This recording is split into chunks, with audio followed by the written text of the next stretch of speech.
میرے والد محترم جو کہ میرے والد ہونے کے ساتھ ساتھ اللہ کے دین کے شعیر ہیں، بے باک بے لاک شخصیت کے مالک،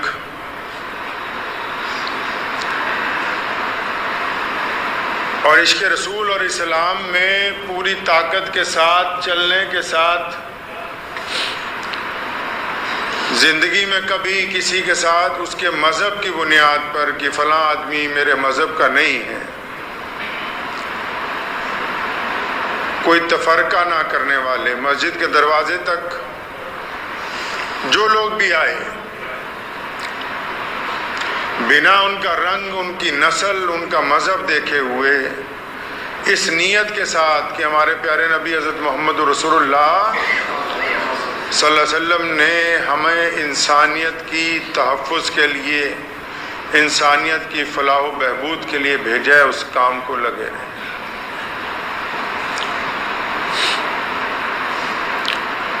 دنیا میں انسان بہت ہوتے ہیں، آتے ہیں چلے جاتے ہیں، لیکن کچھ لوگ زندگی ایسے گزارتے ہیں کہ ان کے جسم، ان کی ہڈیوں اور ان کے خون سے قومیں تعمیر ہوتی ہیں، ان کے لب و لہجے سے لوگوں میں ایمان زندہ ہوتا ہے۔ جب بڑے بڑے لوگ حکومتوں کے آگے جھک جاتے ہیں، وہ اس دور میں حکومتوں سے ٹکرا کے یہ بتاتے ہیں کہ ہم نے کلمہ لا الہ الا اللہ محمد الرسول اللہ پڑھا ہے۔ جب یہ کہنے والے لوگ کہ اللہ کے علاوہ ہم کسی سے نہیں ڈرتے اور وہ ڈر جاتے ہیں، ایسے دور میں یہ اللہ کے شیر جو ہیں جب گرجتے ہیں تو کفر کے اوپر ہیبت طاری ہو جاتی ہے۔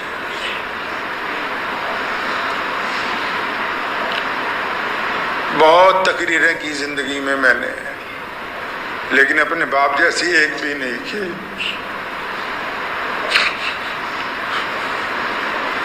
میں اکثر کہا کرتا تھا، ابو جی تھوڑا رک کے بولیں، تو وہاں لکھ کے لگایا کہ خالد ابن ولید رضی اللہ تعالی نے فرمایا کہ اگر موت مقدر ہے تو زندگی بچا نہیں سکتی، اور اگر موت مقدر نہیں ہے تو زندگی موت کو گرا کے تمہارے پاس پہنچ جائے گی۔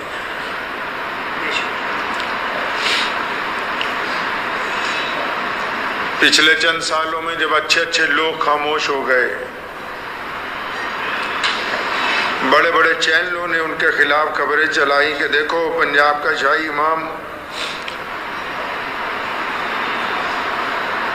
تو میں نے کہا کہ یہ آپ نے جو گفتگو کی ہے، فرمایا یہ رسول اللہ کا حکم ہے کہ سچ بولو، حق کے اوپر قائم رہو، غریب کی مدد کے لیے اگر امیر کی ناراضگی لینی ہو تو لو، مظلوم کی مدد کے لیے اگر کسی چودھری کے ساتھ ٹکرانا ہو تو ٹکراؤ۔ دین اسلام کے تحفظ کے لیے ہمیں کہا کرتے تھے کہ اسلام اور مسلمانوں کے تحفظ کے لیے کبھی یہ نہیں سوچنا کہ فلاں افسر ناراض ہو جائے گا، فلاں حکومت ناراض ہو جائے گی، کہا کہ جب تک اللہ پہ یقین رکھ کے اپنی قوم کے لیے کھڑے رہو گے، دنیا کی کوئی طاقت تمہیں گرانے والی نہیں۔ رات ہم لوگ ساتھ تھے جب ان کا انتقال ہوا، بہت دیر کلمہ شریف کا ورد کرتے رہے، دروشی پڑھتے رہے، ہوش آتی تھی تو میری والدہ وہ کہتے تھے وضو کراؤ نماز پڑھ لیں. سبق دیا اپنے ساتھیوں کو، اپنے بچوں کو، اپنے خاندان کے لوگوں کو کہ نماز کے ساتھ طاقت حاصل کرنی ہے. 25 دن پہلے چنئی گئے ہم ابو جان کو لے کے، وہاں لیور کا آپریشن تھا. تو ڈاکٹر جب کرنے لگا تو اس نے کہا کہ آپ کو تھوڑا سا بے ہوشی کا انجیکشن دیا ہے، لیکن آپ کو پتہ لگے گا کہ ہو کیا رہا ہے، تو آپ کیا تکلیف برداشت کریں گے؟ تو میں جب گیا مجھے کہنے لگے، میں ڈاکٹر کو کہا کہ تم اپنا کام کرو، میں درود شریف پڑھ رہا ہوں. موت تو مقرر ہے، لیکن ایسے لوگ کم ہوتے ہیں کہ جن کا نام لے کے لاکھوں لوگوں کا کام بن جائے. جو کروڑ پتی لوگوں کے گھر ہی نہ گئے ہوں کبھی، اور غریب کی جھونپڑی میں بار بار جاتے ہوں. مجھے یاد ہے ابھی پچھلے سال کی بات ہے، ابو جان یہاں بیٹھے ہوئے تھے، کوئی صاحب آئے بنگلور سے، یہاں کسی شادی میں آئے تھے، بہت رئیس آدمی تھے. تو ابو سے ملنے کے بعد جب واپس جانے لگے پھر لوٹ کے آئے، باپ بیٹا بیٹھ گئے. کہنے لگے حضرت میں یہ چاہتا ہوں کہ آپ کے بچے، آپ کی بیوی ہماری طرف سے عمرے پہ جائیں.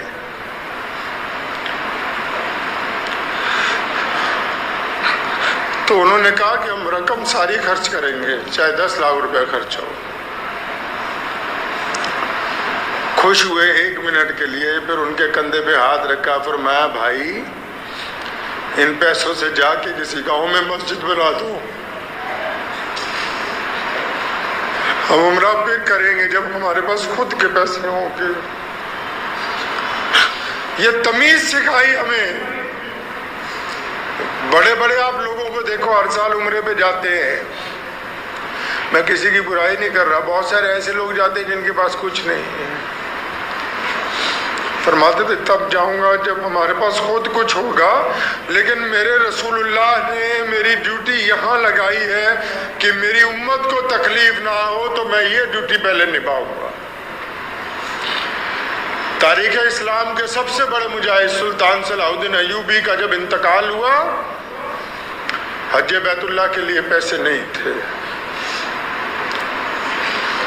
بڑی عزت اور شہرت اس میں نہیں ہے کہ کتنے دفعہ ہے اس حج اور عمرہ کر لیا. بڑی عزت اور شہرت اس میں ہے کہ اللہ کی رضا کے لیے رزق حلال کا دھیان رکھا، حرام پیسے سے سفر کرنے کا ارادہ نہیں.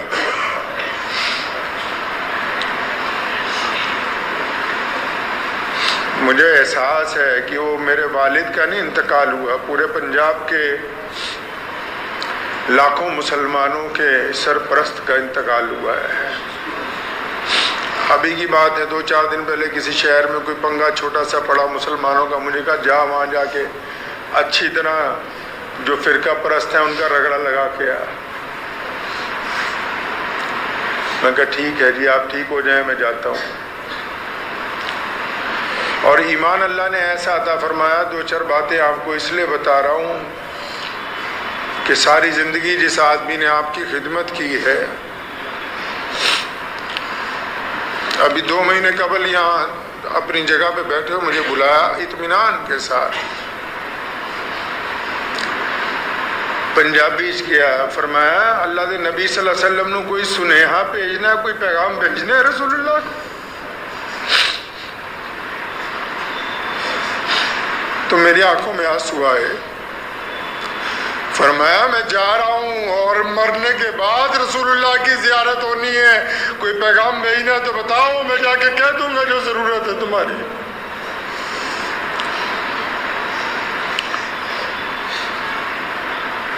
ساری زندگی شمشیر اٹھا کے ہاتھ میں پھرے. اس دن چچا محترم کو کہنے لگے میرا انتقال ہو جائے تو ساتھ میں رکھنا. بے باک تھے نا، کبھی کوئی وزیر اعظم آیا تو بٹھا لیا اس کو کہ میں دعا کر رہا ہوں تیرے لیے تو مسلمان ہو جا. کبھی کوئی چودھری آ کے اکڑ گیا، کوئی بڑے سے بڑا افسر اکڑ گیا، اس سے ٹکرا گئے کہ نہیں تم غلط کہتے ہو. تو ایسی بے باکی پھر گئی. انتقال سے 25 دن پہلے مجھے بٹھایا، فرمایا تینوں پتا میرا حساب نہیں ہو رہا. فرمایا تجھے پتا میرا حساب نہیں ہوگا؟ رونے لگے. فرمایا ابو جی کیوں نہیں ہوگا؟ کہنے لگا میں 10 سال کا تھا، میرے باپ نے مجھے ان مسجدوں کو کھلوانے کے لیے لگا دیا. میں 10 سال کی عمر سے اللہ کے راستے میں لڑ رہا ہوں، اور میرا ہی اگر حساب ہوگا تو پھر کیا ہو سکتا ہے؟ فرمایا میں نے ایسے ہی جانا ہے. مجھے لگا کہ میرا باپ صرف حکومت میں بڑے بڑے لوگوں سے نہیں ٹکراتا، اس کو اپنے اللہ اور اس کے رسول سے محبت اتنی ہے یہ ان فرشتوں کو بھی خاطر میں نہیں لاتا جو راستے میں آنے کے منتظر ہیں ابھی.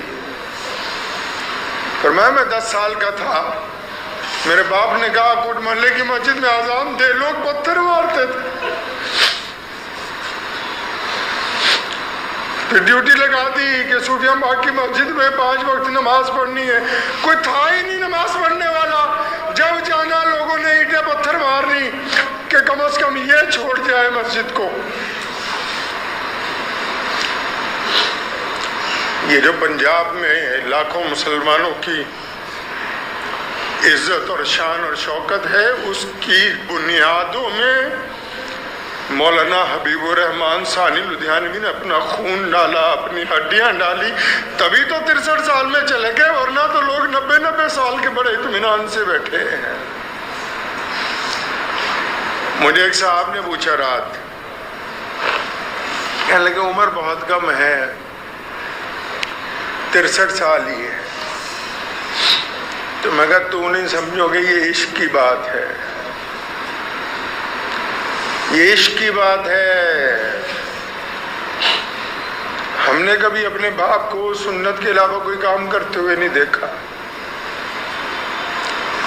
63واں سال آیا، کہنے لگے میں جا رہا ہوں. کیوں جا رہے ہیں آپ ابو جی؟ کہ میرے رسول 63 سال میں چلے گئے تو ہمیں بھی 63 میں جانا. یہ عشق کی بات ہے، یہ ڈاکٹروں کی بات نہیں ہے، یہ طبیبوں کی بات نہیں ہے. عشق کو عشق والے سمجھ سکتے ہیں، جنہوں نے عشق کیا ہی نہیں ان کو کیا پتا عشق کیا ہوتا ہے.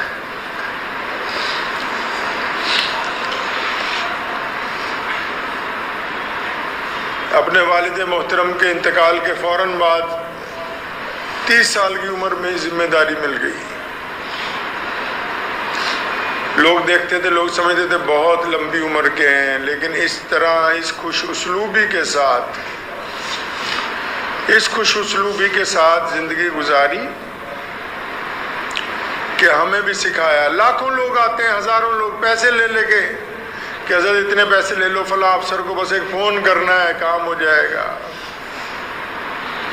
فرمایا حرام کا پیسہ میں اپنی اولاد کے حلق سے نیچے نہیں اتاروں. دولت کا کیا ہے؟ دولت کبھی بھی کمائی جا سکتی ہے، عزت نہیں کما سکتے. اور عزت بھی کون سی؟ جو اللہ اور اس کے رسول صلی اللہ علیہ وسلم والی، جس نے لاکھوں لوگوں کے دلوں میں جذبہ پیدا کیا، پورے ملک میں گھوم گئے. اکیلا پنجاب نے کوئی صوبہ نہیں چھوڑا جہاں نہیں گئے، تلوار اٹھائی چل پڑے. یہ کس لیے جا رہے ہیں؟ فرمایا میں چاہتا ہوں یہ کم از کم ان کا ضمیر زندہ رہے، ضمیر نہ مردہ. ملک کی بات آئی، کوئی دن کوئی سال ایسا نہیں گزرا جس دن 15 اگست کو جھنڈا نہ لہرایا ہو. لیکن ملک میں اگر کسی نے اقلیتوں کے ساتھ گنڈا کرنے کی کوشش کی ہو تو کوئی دن بھی ایسا نہیں گزرا کہ ان گنڈوں کا جواب نہ دیا.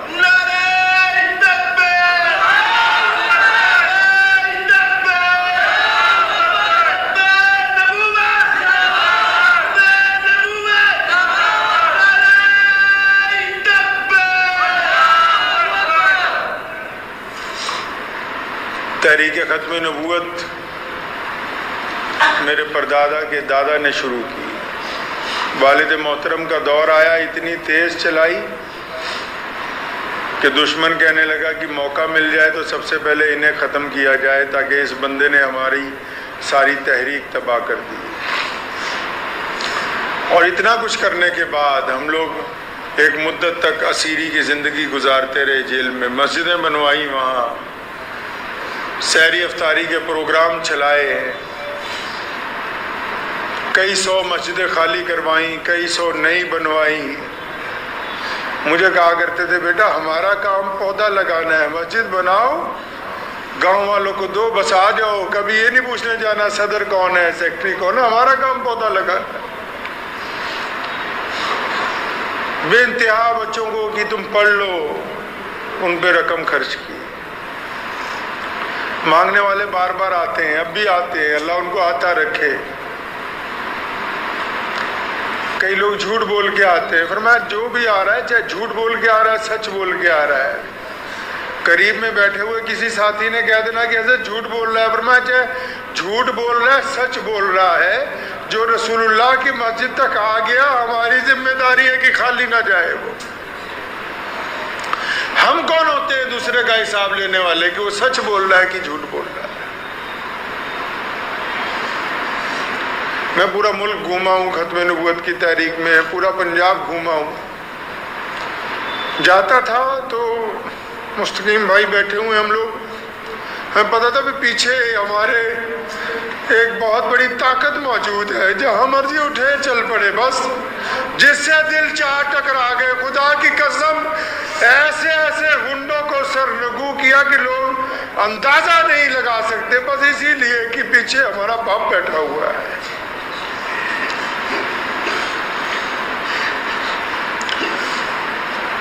ہمیں پتہ ہے کہ جانے والے واپس نہیں آتے. پیارے رسول صلی اللہ علیہ وسلم نے ہمیں بتایا ہے کہ اللہ کی مرضی,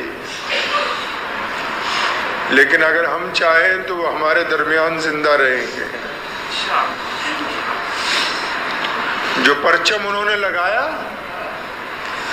اگر اس کو ہم زندگی کے آخری سانس تک قائم رکھیں تو وہ ہمارے درمیان ہے. غریبوں کی مدد کا جو سلسلہ شروع کیا, اگر ہم نے اس کو قائم رکھا تو پھر وہ ہمارے درمیان ہے.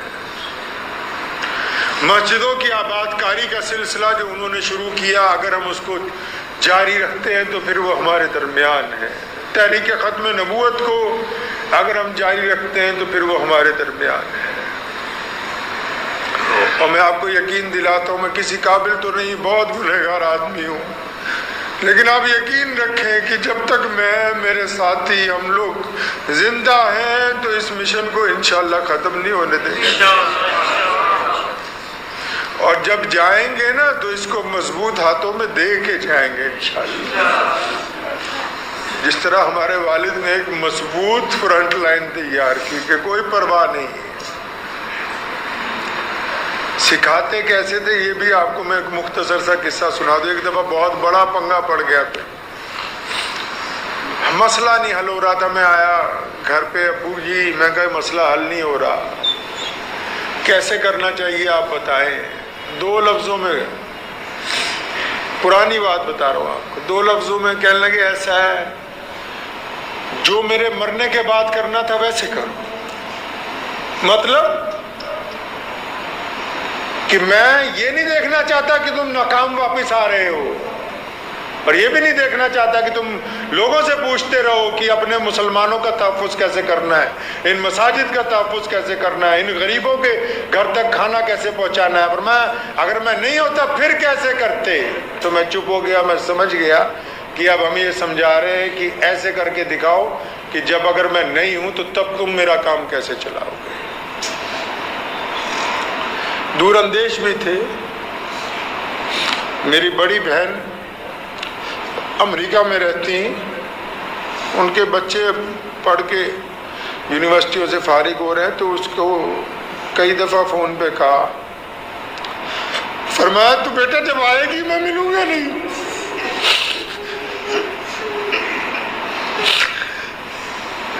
تو یہ اس سال بھی پھر, تو ابھی جب زیادہ بیمار ہوئے تو ان کا فون روز آتا ہے میری ہمشیرہ کا. تو میں نے کہا باجی آپ جلدی آئیں, آپ سے ابو ملنا چاہتے ہیں.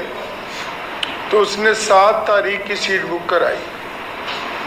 سنیے بڑوں کے لفظ کیسے ہوتے ہیں. آج 10 تاریخ ہے، 7 تاریخ کی سیٹ بک کرائی شکاگو سے دلی کے لیے، اور مجھے 8 کو اسے لینے جانا تھا۔ تو 7 کو جب ایئرپورٹ پہنچی تو ایئرپورٹ والوں نے کہا کرونا ٹیسٹ کرایا؟ اس نے کہا ہاں جی کرایا ہے۔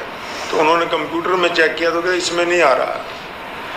جس لیبارٹری سے کروا کے آئے اس نے کمپیوٹر میں چڑھانا بھول گیا، وہ کہ آپ جا نہیں سکتی، واپس جائیں پھر کروائیں، پھر سیٹ بک کرائیں۔ واپس گئی، 12 تاریخ کی سیٹ بک کرائی، 10 کو انتقال ہو گیا۔ کہ آنا بار بار کہ پترا تو آنا، میں ملنا نہیں۔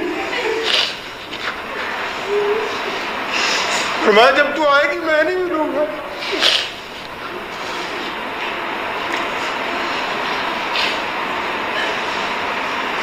اکثر ہمیں سمجھاتے رہتے تھے کہ جب کوئی مانگنے والا آ جائے ڈانٹنا نہیں اس کو، پر میں وہ اللہ سے مانگنے آ رہا، ہمیں تو اللہ نے ویسے ہی بیچ میں پھنسا رکھا، ایسے دے رکھی ہے کہ جاؤ جا کے ان سے لے لو۔ بعض اوقات ہم نہیں ہوتے تھے، کہیں سفر پہ چلے گئے، کوئی غریب مسلمان آ گیا، کوئی کام پڑ گیا تو خود ہی اٹھا کے سیدھا ہی تانے دار کو فون کرتے ہیں۔ بعض افسران پریشان ہو جاتے، بھائی شاہ امام صاحب کا سیدھا فون آیا، کیا بات ہو گئی؟ کتنے غیر مسلم دوستوں کو فون کر کے ان کی خیریت پوچھنی۔ کھانا کھانے بیٹھتے تھے، خود بعد میں کھلاتے، اپنے ماتحت جو ساتھ میں باہر جاتے سیکورٹی والے کی پہلے ان کو کھلاؤ۔ کچھ بہترین پکے تو جتنے غیر مسلم جاننے والے کہ بھی ان کے گھر بھجوا دو پہلے۔ ان لوگوں کے لیے دعائیں کرتے رہے جو ان کے لیے بد دعائیں کرتے رہے۔ بڑی خواہش تھی مجھے کہ یار میں حج کرنا ہے، تو صرف عمرے پہ ایک دفعہ جا سکے۔ ہوا وہ یوں کہ انگلینڈ جا رہے تھے تو مجھے کہنے لگے عمرہ کرنا ہے۔ میں دلی گیا تو پتہ لگا عمرے کا ویزا نہیں ملتا حج کے دنوں میں۔ امبیسی والوں سے میں ملا، وہ کہتے ویزا نہیں ملے گا۔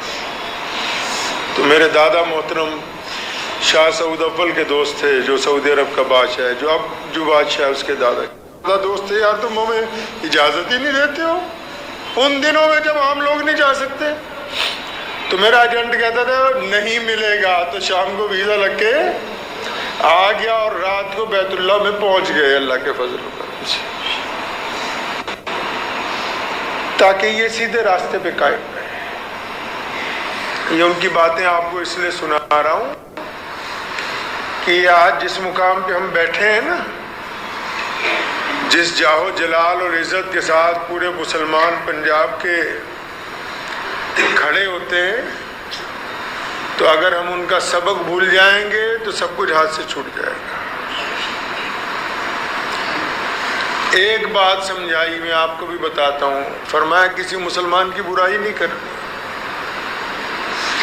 ہم بڑے بڑے وزیروں سے ملتے ہیں، کتنے غیر اور مخالف بھی ہوں گے اور سیاستدان بھی مسلمان ہوں گے، وہ اپنے بھائی کی برائی نہیں کرنا کسی کے پاس جا کے، کمشنر کو یہ نہیں کہنا کہ فلاں مسلمان سے ہماری نہیں بنتی۔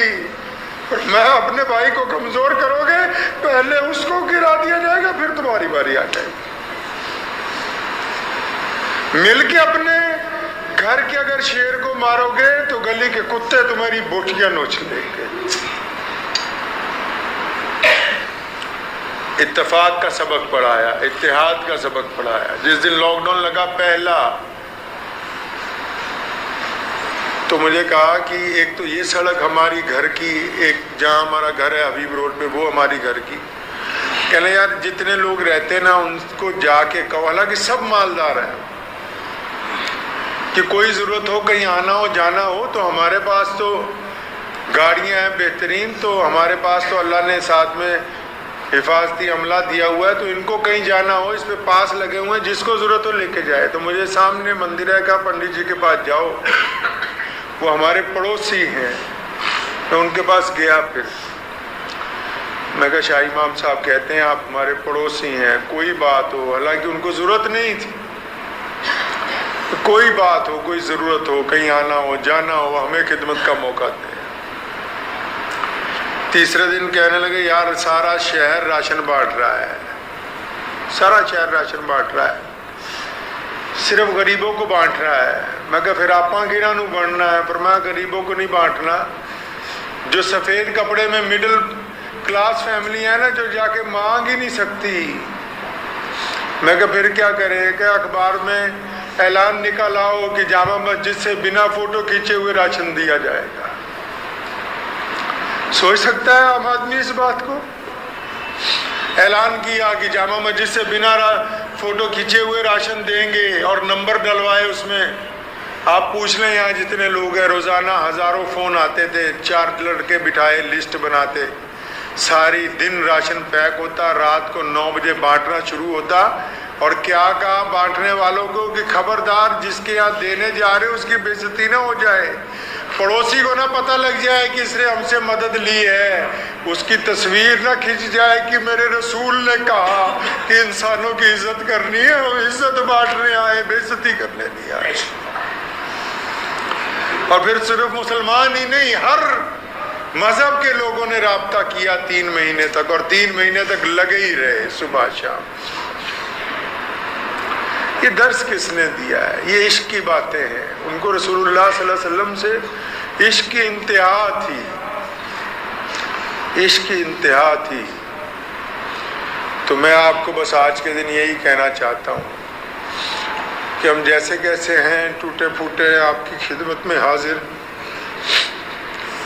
آپ جب بلائیں گے، ہم نے آپ سے ووٹ نہیں مانگنی، کبھی نہ پہلے مانگی، نہ منتری بننا ہے، نہ حکومت میں کوئی عہدہ چاہیے۔ بہت سارے لوگ ہمارے ساتھ رہتے ہیں، ان کو پتہ ہے کہ بار بار ٹھکرائے ہیں پیر سے اپنے کہ نہیں چاہیے۔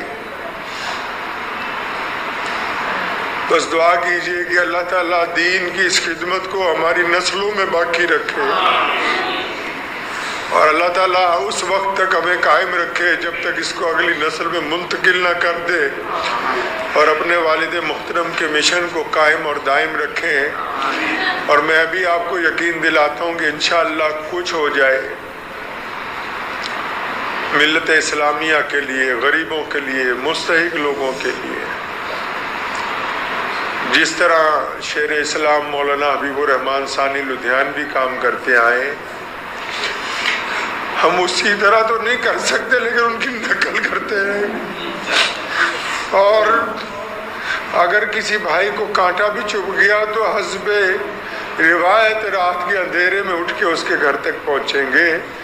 کچھ ہو سکتا ہے لیکن یہ جو پرچم لگا ہوا ہے اس کو سرنگو نہیں ہونے دیں گے انشاءاللہ۔ وقت بھی ہو گیا ہے۔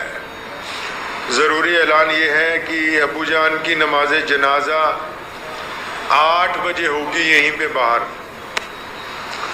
8 بجے اس لیے رکھی ہے کہ جمعہ کا دن تھا، تمام مسجدوں میں جمعہ ہونا تھا، پہلے ارادہ تھا ظہر میں کریں گے، تو تمام حضرات 8 بجے انشاءاللہ تعالی آ جائیں، اور تدفین یہیں پہ ان کے والد محترم کے ساتھ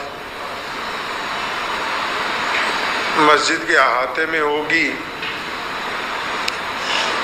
ان کو خراج عقیدت تو یہی ہے، بس میرے دادا محترم کا 24 رمضان کو انتقال ہوا، تو انتقال سے پہلے ابو کو بلایا، زبان بند ہو گئی تھی، ہاتھ سے اشارہ کیا، فرمایا نعرے لگوایا جا کے۔ ہمارے باپ نے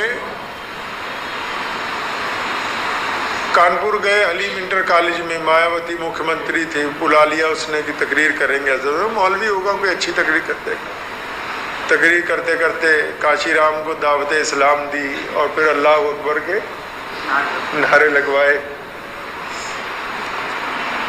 تو میں سمجھتا ہوں کہ ان کو اچھی خراج عقیدت رسول اللہ کی یہ سنت ہے۔ کہا کرتے تھے کہ مسواک رکھنا بھی سنت ہے، نعرہ لگانا بھی سنت ہے۔ میرے ساتھ مل کے 3 نعرے لگا لیں اور دعا کریں اللہ ان کی مغفرت فرما دے، جو خطائیاں غلطیاں ہوئی اللہ معاف فرما دے۔